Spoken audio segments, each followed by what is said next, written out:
Стълбище, един етаж пеша с асансьор се качва. Левия апартамент, който се води ателие 5, гардероб, гардероб за обувки, фоайе, газово котле с склад, една баня с тоалетна, втора баня, това е тоалетна. Няма баня тук, е само втора тоалетна. Това е хол с трапезарийка и бокс оборудван, като има нужда от освежаване. Хладилник, тераса огромна, която е извън квадратурата, като 10 на 12 квадрата, примерно. Тя е огромна, тук има люка и тук може лятна кухня. Значи това са 1,50 м на 15 метра. София се вижда. Това е терасата. А другата е освоена и е направена на спалня. Хол.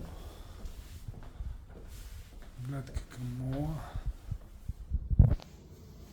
И булевард България. Дограма перфектна, не се чува нищо в булеварда. Тук е едната спалня, която е голяма, хубава спалня детска. С гардероби.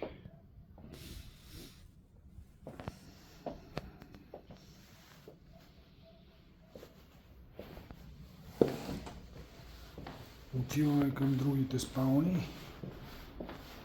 Значи тук сме направили преход и една спалня, която беше родителска спалня с гардероби вградени.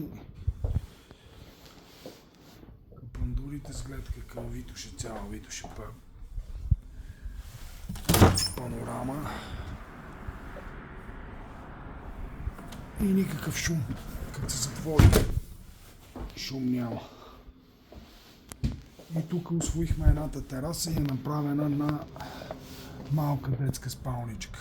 Или кабинет може да се направи, но ето. Това е детска спалня с 1,20 м креват, гардеробче, тук бюро малко е разхвърляно. И тук 3 прозореца, които са с гледка към Витоша. Това е апартаментчето.